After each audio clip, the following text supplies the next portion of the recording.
Je vais en parler en quelques mots qui ont été mes mots pendant cette période de confinement.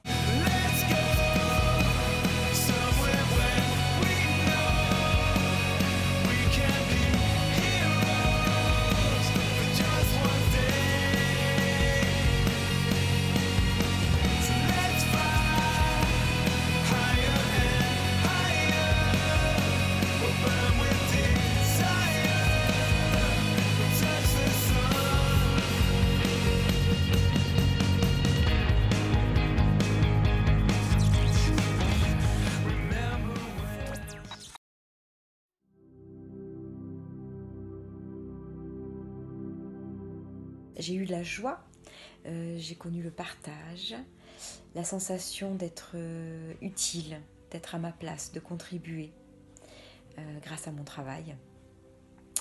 La peur, sentiment de peur, l'insécurité, de ne pas savoir les bons gestes, quoi faire, du silence, du temps. Du temps pour faire et du temps pour ne rien faire. Autorisé, officiel. J'aimerais bien rester en confinement. J'ai tout aimé. Le fait de rester à la maison, de faire école à la maison, de faire tout à la maison, c'est mieux, je trouve. Pas que tout va reprendre comme avant, ça va pas. Ça va être comme si rien ne s'était passé, je pense.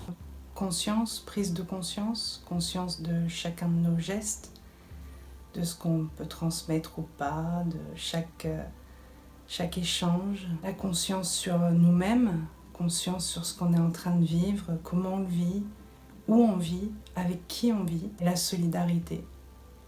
Les autres, comment ils vont les autres, comment ils vont les nôtres, les proches, mais comment ils vont nos vieux en général, dans notre pays, dans notre monde, comment ils vont les plus pauvres, comment ils vont ceux qui sont obligés de travailler. J'espère qu'on gardera la conscience et la solidarité. J'aimerais qu'au niveau de l'écologie, au niveau de l'entraide, mettre plus de conscience sur le travail de chacun, la place de chacun, le rôle de chacun, la lumière de chacun. On est tous importants et on a tous un rôle à jouer. Voilà. Qu'on reste dans cette conscience, cette solidarité et donc le respect de nous, les êtres humains et de la planète.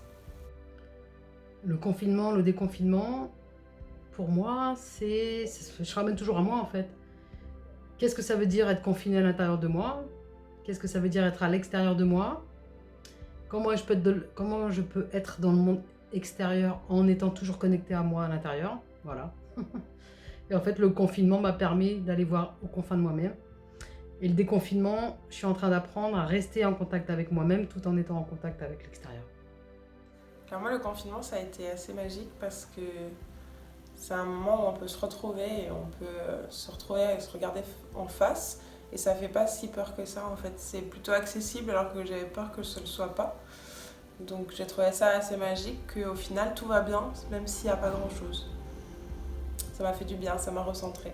Et le déconfinement, je trouve ça magique aussi parce qu'on nous donne un petit peu par petit peu et on se rend compte qu'un petit peu c'est énorme en fait. Des choses qui étaient pour nous paraissaient totalement libres et accessibles, finalement c'est pas si donné, il n'y a pas tout le monde n'a pas autant de liberté que nous et donc on apprend à réapprécier nos libertés.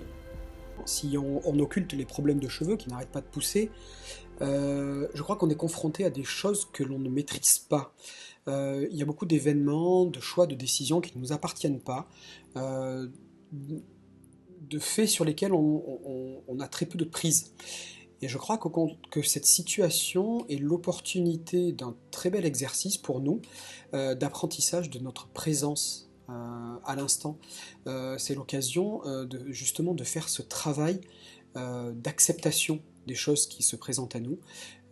Si on aborde une situation telle que celle-là dans la violence, en s'y opposant fermement, on va créer que de la souffrance supplémentaire. Il est probablement plus intéressant d'essayer d'accueillir les choses avec douceur et d'y aller pas à pas, de ne pas vouloir se projeter trop loin parce que les choses sont mouvantes et d'avancer progressivement, pas à pas. Et je crois que c'est vraiment une réelle belle occasion de travailler sur notre présence ici. Ça a pu permettre, je pense, à l'humanité, enfin aux gens, de se recentrer, de te retrouver seul comme ça t'oblige à être avec toi-même et à t'intéresser à toi. Voilà, je dirais. C'est bien que les gens s'intéressent un peu à ce qu'ils ont à l'intérieur d'eux. Déconfinement, ça va être... J'espère que ça va pas aller trop vite. Parce que ça peut être quelque chose de très positif où les gens vont vraiment se rendre compte à quel point les personnes autour d'elles comptent pour elles. Donc vite aller les voir et tout. J'espère juste qu'au niveau écologique, on repartira pas dans ce qu'on venait de s'enfuir en fait. J'ai un peu peur de ça. J'ai vu le confinement comme une opportunité de se confiner à l'intérieur de soi-même, au-delà de la symbolique de nous confiner chez nous, de ne pas sortir pour le virus et tout ça. J'y ai juste vu le moyen de vraiment rentrer en soi et d'analyser comment ça se passe à l'intérieur et le rapport qu'on a avec l'extérieur. Là, en l'occurrence, c'était sa famille, ses proches, les personnes avec qui on vit. Moi, ça a surtout été un moyen d'aller voir tout ce qui pouvait titiller à l'intérieur de soi. Voilà, après cette introspection, de sortir et d'aller offrir le meilleur de moi-même à l'extérieur, avec un peu plus de confiance en soi, avec l'envie de faire plein de choses, de se dire que le champ des possibles il est énorme et que j'ai des capacités, j'ai des envies. J'ai pas envie d'aller à l'école.